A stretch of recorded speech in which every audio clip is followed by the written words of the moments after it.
Hello. Now, this is going to be our last weekly press conference for the year and for the decade. So before we begin, if I don't get to see you, I want to wish you all a very, very Merry Christmas and a prosperous New Year. Being our last press conference, I guess we're going to start just where we started with our first one about a year ago, talking about impeachment. You watched what transformed last night on this floor. It's something that we've said all the time. The weakest, the thinnest, the fastest impeachment in U.S. history. Schumer even admitted, trying to ask for more witnesses, that what happened on this floor over here was wrong. Now we have the own Speaker of the House who is so embarrassed that she admits the failure of this impeachment that she will not even send it to the Senate. So embarrassed that I watched in her press conference she wouldn't even take your questions. That is not a good legacy to have. She's admitting defeat by not sending it, by refusing to send the impeachment over. She knows this outcome is not good. She knows the facts are not there. There's no basis for it. At the end of the day, the American public needs to move on. So with that, let me open it up for questions. Yes? Since you brought up Nancy Pelosi's legacy, do you worry about your legacy, defending a man who suggested last night that John Dingell might be in hell, attacked a 16-year-old girl last week, said she has anger management problems? Is it difficult to defend a man who talks like this? Your question to me is, am I worried about my legacy? No. Am I worried about my legacy of standing up for the Constitution that it is not impeachable what the President did? The question before me as a member of Congress, is that impeachable?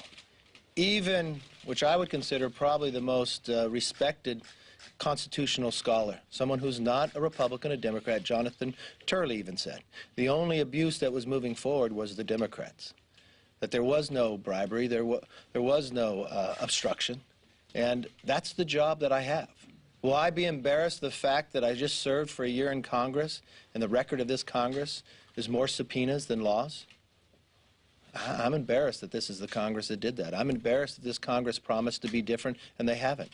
I'm embarrassed that this Congress designed their entire time, from selecting of their committee chairs, from the freshmen on their first day, to Adam Schiff, with only one goal of impeaching the President. When they moved to that impeachment, going against everything and every fear that Alexander Hamilton had, that the animosities would be so great, that they'd use their own political raw power to do something different, and they did it, and now they're so embarrassed that they wouldn't send it over to the Senate. Yeah, I'm embarrassed about that. Senator McCarthy, yes. You've had a record number of Republican retirements over this Congress and the last, including Mark Meadows today. What does that say to you about the health of your party? Health of our party is very strong. Let's talk about that. Last Congress, when we had retirements, I was sad about that. I wish we didn't have as many. I wish Congressman Poe did not retire. I'd never met a man named Dan Crenshaw before, this new, young Navy SEAL, who's now probably the strongest Republican on social media talking about policies and ideas. It's healthy. And for those who are afraid about Republican retirements, I would not be. If you take the average of the retirements based upon where, if you look at the President's votes and others, it's an R23. A Republican's going to replace Mark Meadows. I wish Mark Meadows would stay. He's been a great member. But from the same point of when you look back, the thing about the Republican Party, we don't believe this should be your entire life. Like, I watched Steny Hoyer, and he's a dear friend of mine, but he said in his speech the other day that he's been here 38 years. I don't think that's what our founders designed or thought of. And with the Republican Party, we're healthy, and we bring new blood in. And what's happening with a lot of retirements when you look across, and in 2010, I happened to be the recruitment chair. And remember, in 2010 is when Republicans defeated 63 Democrat incumbents. If you measure us today of where we are as a party on those who are running for office, we have more than 100 more than we had then. We have more women Republicans running for Congress than any time in the history of the Republican Party, from veterans and others. And so we're stronger than you and I. And if you sit today, I watched Speaker Pelosi said, what she had a step in her, or a jump in her, swing in her step. That may be true because her conference is going to be a little lighter and a little smaller, and the Republicans is going to be stronger after today. So if you're asking me about the party and you're asking about retirements, Republicans are going to replace. I think the question of Speaker Pelosi, when she started this impeachment, she promised her own members that the public would be for it. Well, we found that not to be the case. She promised that they'd be stronger. They're going to be smaller. We're the stronger conference after it. I just don't find that any of this was healthy in any aspect that you measure it. It definitely is not healthy for our government, but it's definitely not healthy for America itself around the world. Yes? Two-part question. If you could respond to an earlier question about can you defend Trump's remarks about the late John Dingell. But my question would be, this week federal prosecutors revealed that Lev Parnas, Giuliani's indicted associate, received $1 million, came up during his bail hearing. As you know, some of Parnas's money was sent to your committee. You donated it. Can you respond to both the development in the SDNY prosecution, what that means for now the linking of Dmitry Firtash, the oligarch, to Parnas, and what that means for the investigation? I don't know. The investigation will continue to go forward. I thought you were going to refer to, when you said what happened this week, I thought you were going to refer to the judge based upon what happened with the FISA court and the FBI spying on the campaign. That was a great concern to me as well. Question to John Dingell. I knew John Dingell. I knew Debbie Dingell. I served with them both. I think they were very good individuals. I think they served, John served his country very well, very proud. When John passed away, if you watched on the floor and you heard my speech on the floor, and contribute to him, and I find him a very strong individual, very bright individual. I think he made a great contribution to America. We may differ philosophically and sometimes in principles, but no, I considered him a friend. Yes.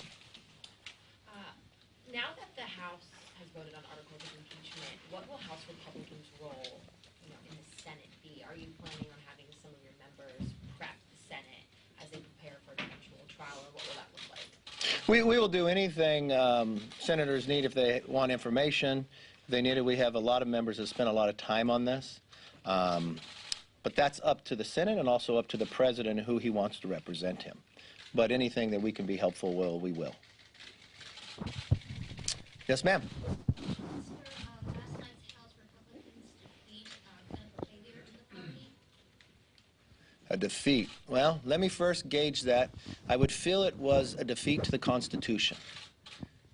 That the rise of impeachment would become so low that you didn't read the Constitution to take it. I'd consider it a defeat in the idea that we didn't hold the same standard that the Speaker asked us to hold in March of this year, at least at that time.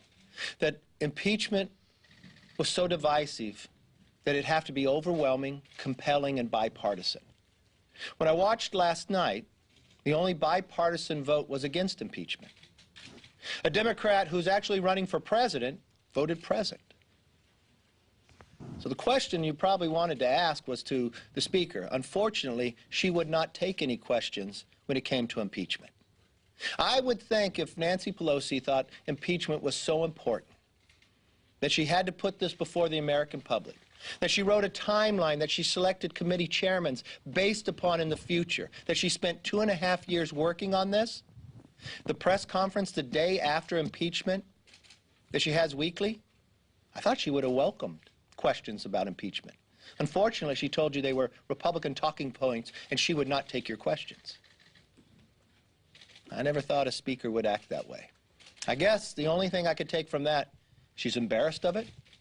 She understands how weak it is. And she understands her own criteria was not met, constitutionally was not met. She probably failed on all parts. I hope I answered your question. Yes, sir. USMCA set passed today. The Speaker argued that Democrats deserve some credit for strengthening the product over time, for improving the enforcement mechanisms. Do you think that the final product that's going to pass is stronger than what initially came out? And how would you summarize the way that the negotiations have taken place over the last several months? Well, you started by saying the Speaker believes the Democrats need some credit for bringing USMCA up. The only reason USMCA was brought up is because they impeached the President. So if she thinks the credit belongs for impeaching the President is why she brought USMCA up, I'll let her have that credit. But the credit for the bill itself, no. What did she talk about? Less than 1% of the overall bill. Now, I don't think it's better. It actually put doubt into some people of whether they would vote for it. USMCA talks about United States, Mexico, and Canada. Mexico is our #1 trader. Canada is #2. A lot of you have been reporting for the last year of our debate with China and trying to come to an agreement with China. China happens to be our #3 trader. If you were going to go into a negotiation with China, you'd want to be the strongest possible ability, right? So would you think passing USMCA a year ago when the President came to that agreement would make us a little stronger with our negotiations with China? Yeah, everybody in the world does. But Nancy Pelosi had the power as Speaker not to bring it up. Why? Because it didn't meet the timeline. She wrote a timeline of when she wanted to impeach the President in the last week that we are here. But she didn't want that to be the last vote. She had to have one other vote. So she held USMCA up, which only made our negotiations with China put us in a weaker position. So we got our first phase of agreement with China. We probably could have gotten it all if we were stronger with our first and second traders. So I don't know what credit she wants to take because she only harmed us by holding it. If she wants to try to spin it in some manner, with you're only negotiating 1% of the bill, I don't know how much credit you can take. America will be stronger because of USMCA. Presidents before have promised they would renegotiate this after 25 years. But only one president was able to accomplish it, President Trump. If you want to take, okay, let's look at the floor and let's see who should get the credit. Well, I took and I looked at every time the USMCA was brought up on the floor in the last year. You want to know what the percentages are? 91% of the time that USMCA was brought up to bring up to a bill and talked about was from the Republican side of the aisle. 9% from the Democrats. So I think history will tell who gets the credit.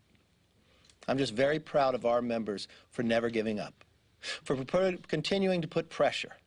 But the greatest pressure that finally changed the Speaker's mind was the impeachment, because she did not want to go home with that being the final vote. She's so embarrassed by it, she won't even send the papers over. She's so embarrassed by that, she won't even take your questions. Why will she release the papers? I never thought I'd see a Speaker take that position. But I guess that's where we live today. I never thought we'd see a House doing the things that Alexander Hamilton feared the most. Yes? Have you spoken any more to Congressman Jeff Van Drew about him moving over to the Republican Party? And how do you feel about, welcoming a new member whose record doesn't exactly line up with Republicans? Republicans are a very big tent. We're excited to have Jeff Van Drew. We welcome anybody who believes this new Democrat Socialist Party has left them behind. If you want to say what's welcoming, why is he leaving the Democratic Party? There's many times in the past that members from either side of the aisle have left their party to go to the other.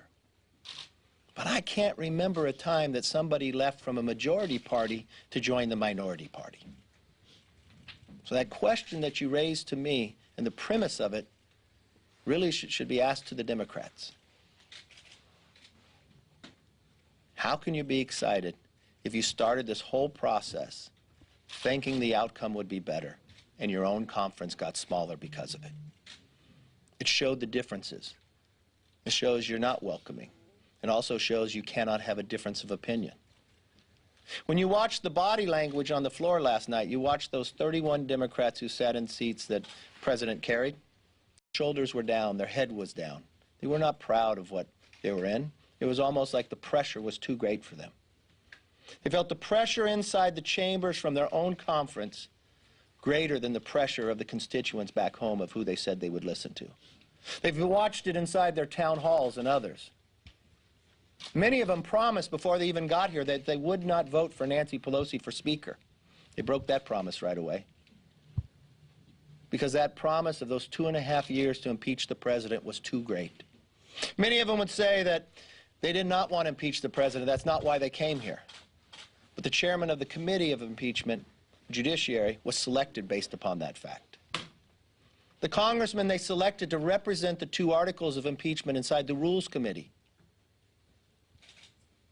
2 days before the president was inaugurated said he was going to impeach the president. The freshmen who now pretty much control the floor for the Democratic side, who gave him the majority, on the day of being sworn in, a few hours later, said they wanted to impeach the mother. So, I guess that much of pressure outweighed to these 31s their own constituents. But the difference is 11 months from now, the constituents will have a voice. For all the frustration I see, this is still the greatest form of government. Because the people have the power. Second question. Yesterday was sandwiched in between 2 pretty bipartisan major votes this week: the spending bill, which had both bipartisan opposition and bipartisan support, and USMCA today. You know, the Democrats say that shows that what they have said all along, that they can walk and chew gum at the same time, that they can hold the president accountable while also legislating. Do you think that it shows that there can be some bipartisan cooperation despite all of what has been hanging over Congress over the last several months? There could be a lot of bipartisan support, but let's just take your question. We had bipartisan bills on the floor. A spending bill. When was the spending bill due? How many times did you have to do a continuing resolution before the pressure of Christmas coming, before the pressure of the troops not getting their pay raise? I don't think that's bipartisan. I think that's a failure in their job. Bipartisan, you become a new majority. You promise that you'll be different. They never passed the budget. Bipartisanship, we started at the very beginning, concerned about prescription drugs, so we had 3 bills that would lower the price of drugs, come out of Energy and Commerce, with every Republican and every Democrat voting for it. But there was one person that had the power to change the bill, not in committee, but sheerly by herself, the Speaker. She changed the bill before it came to the floor to make sure it wasn't bipartisan, to make sure it could not become law. USMCA, you say, is going to be bipartisan. It will.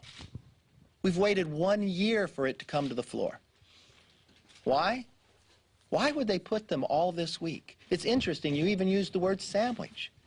Could it be they had a timeline?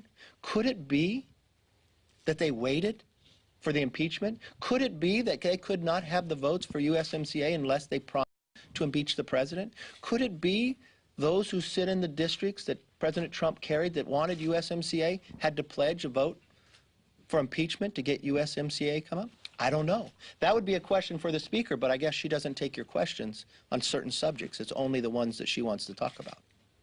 It's interesting for an elected official to have that answer. Does the decision to not hand over the articles to the Senate right away, does that have any precedent, or does it raise any constitutional questions? I don't think she has the constitutionality to keep them. To me, it's about admitting guilt. But then again, she just makes the rules up as she goes. Remember, we did not use the standards that we used for President Nixon or Clinton. She changed all that. We did not use the standards that the Constitution tells us about impeachment. We changed it for that. We did not use the standards that the Speaker laid out to us in March. She changed it after that. It's an embarrassment. And I don't think the American public will sit back and take it. Thank you for your time. I wish you all a very Merry Christmas.